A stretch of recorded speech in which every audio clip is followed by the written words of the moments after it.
Good afternoon all of you. Today we are going to learn the last part of our lesson, that is the last lesson. So students, open your textbook. After the grammar, we had a lesson in writing.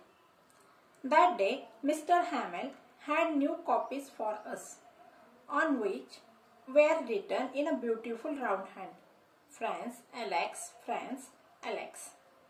आता सरांनी ग्रामरचा lesson घेतल्यानंतर next lecture मध्ये सरांनी मग रायटिंगचा lesson घेतलेला आहे, म्हणजे मुलांकडून सरांनी फ्रेंच लँग्वेज मध्ये लिहून घेतलेला आहे. आता या ठिकाणी सरांनी मुलांना लिहिण्यासाठी नवीन वह्या आणलेल्या होत्या. बघा, after the grammar we had a lesson in writing. त्यानंतर मग सरांनी मुलांना लिहिण्याचा लेसन घेतला किंवा पाठ घेतलेला आहे. That day Mr. Hamel had new copies for us. आणि सरांनी सगळ्या मुलांसाठी नवीन वह्या आणलेल्या होत्या. On which adverb clause of place. Adverb clause या ठिकाणी on which were written in a beautiful round hand. आणि त्या ठिकाणी आम्ही सुंदर अक्षरामध्ये लिहून काढलेलं आहे. काय लिहिलं बघा, France, Alex, France, Alex, France, Alex, France आणि अलेक्स. बघा, फ्रान्स हे त्यांच्या देशाचं नाव आणि अलेक्स हे ज्या गावात किंवा शहरात राहत होते त्या गावाचं किंवा शहराचं नाव. They look like little flags fluttering everywhere in the schoolroom, hung from the rod at the top of our desk. आता या ठिकाणी बघा, अतिशय सुंदर अक्षरामध्ये त्यांनी आपल्या देशाचं नाव आणि शहराचं नाव लिहिलेलं होतं. आणि ते देशाचं आणि शहराचं नाव ज्याप्रमाणे आपल्या देशाचे झेंडे गौरवाने किंवा आदराने रिस्पेक्टफुली त्या ठिकाणी फडकत असतात, त्याप्रमाणे या मुलाला काय वाटत होतं की आमच्या देशाचे झेंडेच आहे हे, आमचं अक्षर म्हणजे आमच्या देशाच्या गौरवाप्रित्यर्थ उभारलेले झेंडे आहेत. You ought to have seen how everyone set to work and how quiet it was. आणि या ठिकाणी बघा, ought to हे मॉडल ऑक्झिलरी वर्ब आहे. तुम्ही हे बघायलाच पाहिजे होतं. काय Sen how everyone set to work, प्रत्येक जण कसं कामाला लागलेला होता. And how quite it was, आणि सगळीकडे किती शांतता होती. म्हणजे या ठिकाणी सरांनी रायटिंगचा लेसन घेतल्यानंतर फ्रेंच लँग्वेज मुलांकडून लिहून घेतलेली आहे. त्यावेळेस वर्गामध्ये संपूर्ण शांतता होती. प्रत्येक जण सरांनी सांगितल्याप्रमाणे करत होतं. आज्ञाधारक मुलाप्रमाणे प्रत्येक जण कार्य करत होतं. या ठिकाणी ought to is a modal auxiliary verb. The only sound was scratching of the pens over the paper. आणि वर्गामध्ये फक्त एकच आवाज होता. कुठला आवाज होता? पेनाने वहीवर घाईघाईने लिहिण्याचा आवाज. On the roof the pigeons cooed very low and I thought to myself. आणि वर्गामध्ये संपूर्ण शांतता होती आणि या शांतता भंग करण्यासाठी फक्त दोन आवाज होते. पहिला आवाज म्हणजे मुलांच्या पेनचा आवाज की जे वहीवर लिहित असताना आवाज होत होता, आणि त्याचबरोबर छतावर असणारे कबूतर आणि त्यांनी केलेला आवाज. मग या ठिकाणी फ्रेंच स्वतःशीच बोलत आहे. काय म्हणतो बघा, will they make them sing in German even the pigeons. मग आता या ठिकाणी सर त्यांना जर्मन लँग्वेज मध्येच will they make them sing in German even pigeons. म्हणजेच आता या ठिकाणी सगळ्यांना, हे पक्ष्यांना सुद्धा, म्हणजे या ठिकाणी आम्ही जे ह्युमन बिंग आहोत, या ह्युमन बिंगला म्हणजे माणसांना दमदाटी करून मारून आम्हाला जर्मन लँग्वेज बोलायला भाग पाडणार आहे. परंतु हे जे पक्षी आहेत त्या पक्ष्यांना आपण मग जर्मन लँग्वेज मध्ये बोलायला सांगतील का ते? Whenever I look up from my writing, I saw Mr. Hamel sitting motionless in his chair and gazing at one thing, then at another, as if he wanted to fix in his mind just how everything looked in the little schoolroom. Fancy. बघा, आता या ठिकाणी France वर्गामध्ये लिहत आहेत. सरांनी सांगितल्याप्रमाणे सगळेजण त्या ठिकाणी लिहत आहे आणि लिटिल फ्रँकच्या मनात एक विचार आला की वर्गामध्ये किती शांतता आहे. त्या शांततेचा भंग करणारे जे दोन आवाज होते, ते पहिला आवाज होता पेनांचा आणि दुसरा आवाज होता पक्ष्यांचा, कबुतरांचा आवाज. मग या ठिकाणी फ्रँकच्या मनात प्रश्न पडलेला आहे की जर्मन सैनिक आम्हाला ज्याप्रमाणे बांधील करणार आहे किंवा फोर्सफुली आमच्याकडून जर्मन लँग्वेज शिकून घेणार आहे किंवा आम्हाला शिकायला भाग पाडणार आहे, त्याचप्रमाणे मग आता हे कबुतरांना पण ते जर्मन लँग्वेज शिकायला भाग पाडतील का? मग या ठिकाणी लिटिल फ्रँकचं लक्ष सरांकडे गेलेलं आहे. Whenever I look from my writing, I saw Mr. Hamel sitting motionless in his chair. आणि या ठिकाणी सर खुर्चीवर बसलेले आहे आणि या ठिकाणी त्यांच्या कुठल्याही प्रकारची हालचाल नाही आहे. Gazing at one thing then at another. एका गोष्टीकडून ते वर्गामध्ये दुसऱ्या गोष्टीकडे लक्षपूर्वक बघत आहेत. As if he wanted to fix in his mind just how everything look in the little classroom. म्हणजेच मग या ठिकाणी बघा आता सर आपल्या डोळ्यामध्ये सगळा वर्ग साठवून घेण्याचा प्रयत्न करत आहे. वर्गामधल्या ज्या वस्तू आहेत त्या वस्तू, त्यांची रचना किंवा त्या कुठं ठेवलेल्या आहेत, वर्गामध्ये काय काय आहेत, या आठवणी त्या आपल्या डोळ्यामध्ये स्मरण करण्याचा किंवा या ठिकाणी साठवून ठेवण्याचा प्रयत्न करत आहेत. For 40 years he had been there in the same place. आणि मागच्या 40 वर्षापासून सर या ठिकाणीच होते. With his garden outside the window. या वर्गाच्या बाहेर सरांनी उभारलेलं जे गार्डन होतं ते गार्डन, बगीचा, and his class in front of him. आणि त्याच्या समोर सरांचा असलेला वर्ग. Just like that only the desk and benches had been worn smooth and the walnut trees in the garden were taller. मग या ठिकाणी काय बदल झाला होता बघा मागच्या 40 वर्षामध्ये. फक्त the desk and the benches had been worn smooth. वर्गामध्ये जे बेंचेस होते ते सुरुवातीला खडबडीत होते, ते आता मऊ झालेले होते. आणि वॉलनट ट्रीज म्हणजे काय, अक्रोडची झाडं होती, ती आता मोठी मोठी झालेली होती. How it must have broken his heart to leave it all, poor man. आणि या सगळ्या गोष्टी सोडून जाणं सरांसाठी किती दुःखदायक असणार होतं. To hear his sister moving about in the room above packing their trunks for they must leave the country next day. आणि त्या ठिकाणी सरांना ऐकू येत होतं how it must have broken his heart to leave it all. आणि या ठिकाणी मागच्या 40 वर्षापासून जी व्यक्ती एकाच वर्गामध्ये किंवा एकाच शहरामध्ये राहून एकाच शाळेतील विद्यार्थ्यांना शिकवण्याचं कार्य, पिढ्या घडवण्याचं कार्य करत होती, त्या वर्गातील शिक्षकाला तो वर्ग सोडून जाणं, ते वर्गाचं आठवणी, त्या वर्गाच्या समोर असलेला बगीचा, त्यात झालेले चेंजेस हे त्यांनी आपल्या डोळ्यामध्ये साठवण्याचा प्रयत्न केलेला होता. आणि सरांसाठी या गोष्टी खूपच अशा धक्कादायक होत्या. आणि त्याच ठिकाणी बघा मग काय सांगितलेलं आहे, how it must have broken his heart to leave it all. आणि या ठिकाणी सरांचं मनाला खूप वेदना झाल्या असतील या सगळ्या गोष्टी सोडून जाताना. आणि to hear his sister moving about the room above. आणि त्या ठिकाणी सरांची जी बहीण होती ती काय करत होती बघा, सगळं सामान तिने, म्हणजे सरांचं आणि सरांच्या बहिणीचं जे सामान होतं तेवढे सामानाची पॅकिंग झालेली होती. For they must leave the country next day. कारण त्यांना दुसऱ्या दिवशी कंट्री म्हणजे काय, देश सोडून जायचं होतं. After the writing we had a lesson in history and then the baby chanted their ba be bi bo bo. How well I remember it that last lesson. आणि त्यानंतर मग सरांनी सुरुवातीला फ्रेंच लँग्वेज मधील ग्रामरचं लेक्चर घेतलेलं आहे, त्यानंतर मुलांकडून रायटिंग लिहून घेतलेलं आहे, त्यानंतर मग सरांनी शेवटच्या लेसन मध्ये नंतर काय घेतलंय, we had a lesson in history. सरांनी मग हिस्ट्रीचं म्हणजे इतिहासाचं लेक्चर पण घेतलेलं आहे. आणि त्यानंतर मग सरांनी देन बेबी चॅन्टेड देअर. आणि त्यानंतर मग या ठिकाणी अल्फाबेट्स आपण ज्याप्रमाणे बाराखडी म्हणून घेतो त्याप्रमाणे सरांनी या ठिकाणी मुलांकडून बाराखडी म्हणून घेतलेली आहे. आणि या ठिकाणी या मुलांना लक्षात आलं की आपण या ठिकाणी आपल्याला सगळ्या गोष्टी खूप चांगल्या प्रकारे समजलेल्या आहेत. कारण का, I remember it that the last lesson. आणि मला हा शेवटचा जो पाठ होता माझ्या शाळेतला किंवा सरांनी शिकवलेला तो मला आता व्यवस्थित समजलेला होता.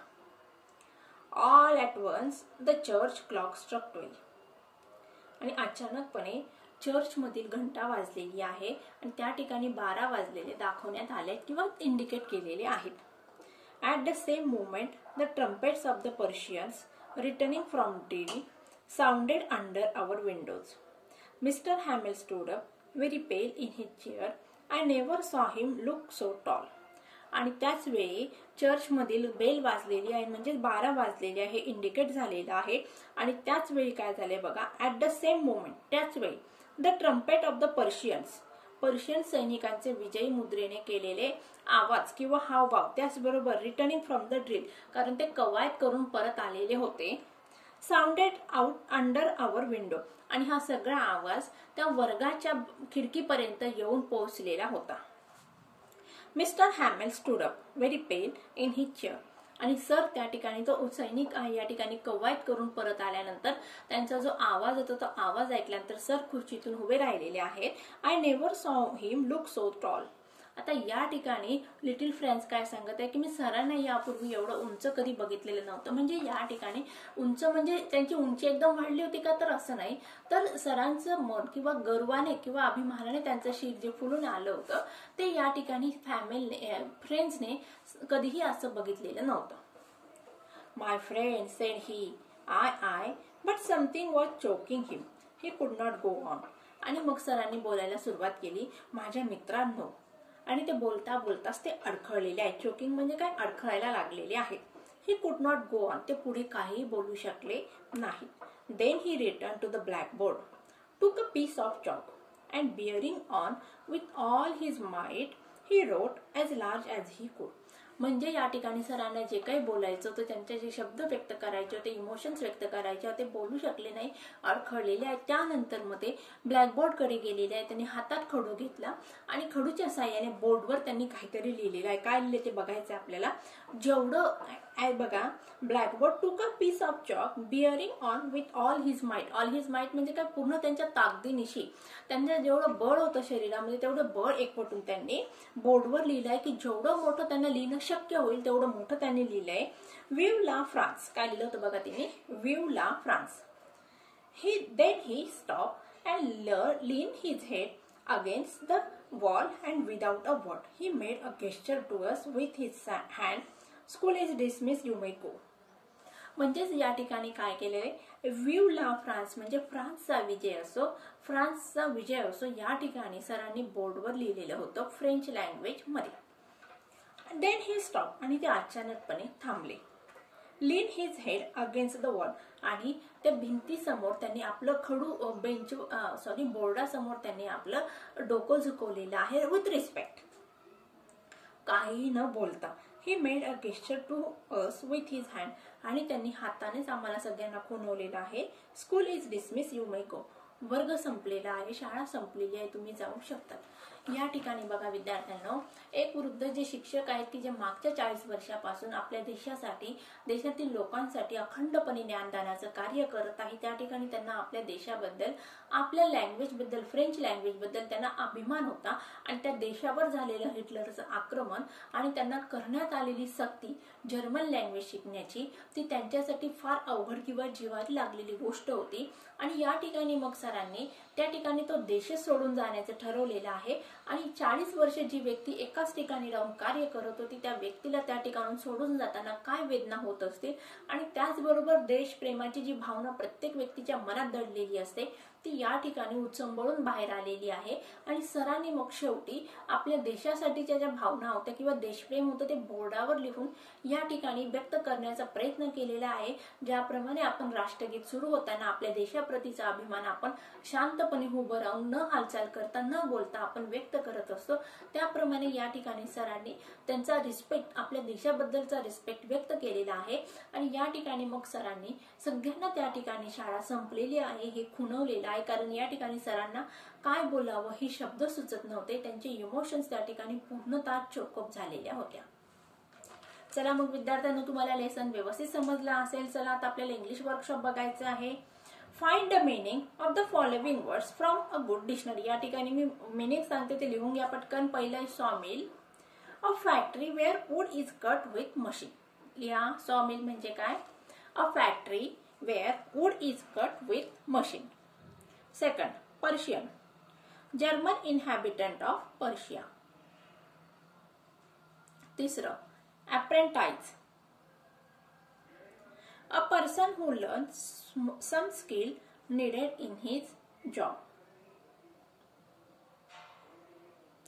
चौथं बघा, न्यूसेन्स, annoying person. पाचवं बघा, क्रँकी, इरिटेबल. लिहा, क्रँकी म्हणजे विक्षिप्त होतं, इथं अर्थ लिहा English to English, irritable. Hold fast to something म्हणजे टू पॉसेस समथिंग.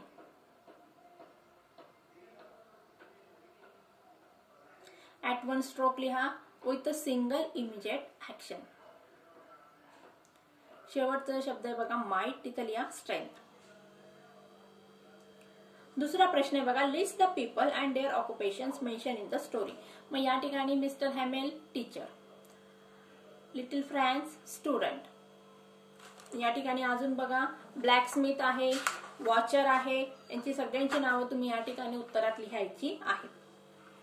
तिसरा प्रश्न आहे, find the 5 words ending with आयएनजी and 5 words ending with ED from the lesson. आयएनजी ने एंड होणारे आणि ईडी ने एंड होणारे शब्द तुम्हाला लिहायचे आहेत. बघा ईडी ने एंड होणारे सांगते मी बघा, वॉन्टेड, त्याचबरोबर चांटेड, साऊंडेड, 3 झाले, टर्न, स्टॉप. आता ईडी ने आयएनजी ने एंड होणारे शब्द सांगते बघा, रिटर्निंग, रिटर्निंग एक आहे, नंतर चॉकिंग दुसरा आहे, बिअरिंग तिसरा आहे, नंतर आयएनजी ने एंड होणारे.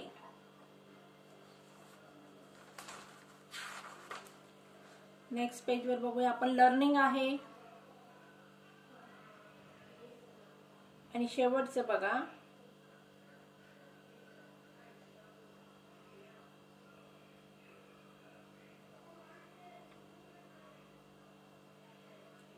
लर्निंग एक आहे आणि एक राहिलं बघा फक्त थिंकिंग. अशा प्रकारे तिसऱ्या प्रश्नाचे उत्तर मी सांगितले तुम्हाला. आता चौथा जो प्रश्न आहे, find 5 examples of commonly use past participle from the story. Past participle या ठिकाणी लिहायचे, सेड आहे, लर्न च्या टाइप मध्ये तुम्हाला पास्ट पार्टिसिपल्स लिहायचे आहेत. वरचा थर्ड फॉर्म, लुक आहे एक सांगितलं मी, बाकीचे तुम्ही लिहायचे. आता पाचवा जो प्रश्न आहे, what is the meaning of the following words and phrases in the passage. पहिले बघा, dash dash was in a great dread of. लिहा. त्याचं तिसरा ऑप्शन आहे वॉज अफ्रेड ऑफ. दुसरं, dash dash did not know the first word about them. त्यातलं पहिलं उत्तर आहे did not know anything about them. तिसरं, टेरिबल आयर्न रूलर. चौथे बघा त्याचं उत्तर, ruler with which the master hit the student hard. D, dash dash got a little over my fright. त्याचं पहिलं उत्तर आहे बघा option got very frighten. E आहे what a thunderclap this words were to me. The words came as a shock. पहिलं option त्याचं उत्तर आहे ईचं. एफ बघूया, dash dash she put off learning tomorrow. She cancel tomorrow's learning. आता 6वा जो प्रश्न आहे, fill in the following blanks using the proper words from who, when, what, how or why. आता पहिले बघा, she started jumping for joy when she heard the news. B, you must tell why I mustn't do it. C, the person who is making the speech is my friend. Then पुढचं D, they wondered what had happened to him. E, you must show me how to mix the solutions. F, I will tell you when it is time to live. आता या ठिकाणी write a letter of thanks हे तुम्हाला स्वतःला लिहायचं आहे. पुढचं, write a short note on your mother tongue the attempts you make to study. हा पण तुम्हाला स्वतः करायचा आहे. 8वा प्रश्न आहे तो पण तुम्हाला स्वतः करायचा आहे. फक्त 6वा आणि 7वा जो प्रश्न आहे बघा, व्हाय वॉज फ्रान्स सॅड. फ्रान्स का दुःखी होता. France was sad because there was no school from tomorrow. He can't learn the French language. He is not able to write or read the French language. 7वा, why should people never lose even when they lost freedom. People never should lose hope even they lost freedom because of the hope we can do each and everything, and if we are hopeful we can again win our freedom. अशा प्रकारे बघा विद्यार्थ्यांनो, आज आपल्या ह्या टेक्स्टबुकचा जो शेवटचा lesson होता, द लास्ट लेसन, आपलं टेक्स्टबुक आणि आपल्या ह्या सिलेबसचा जो शेवटचा लेसन आहे तो आपण कंप्लीट केलेला आहे. आणि आजचं पण हे माझं जे लेक्चर आहे टेक्स्टबुकशी रिलेटेड ते लास्ट लेक्चर होतं आणि मला असं वाटतं तुम्हाला सगळ्यांना हा लेसन व्यवस्थित समजला असेल. आपण वर्कशॉप कंप्लीट करून घेतलेला आहे सगळ्यांनी. आता वहीमध्ये राईट डाऊन करायचं आहे आणि येणाऱ्या नेक्स्ट लेक्चर पासून मग आपल्याला रायटिंग स्किल बद्दल शिकायचं आहे. So friends, take care and good bye.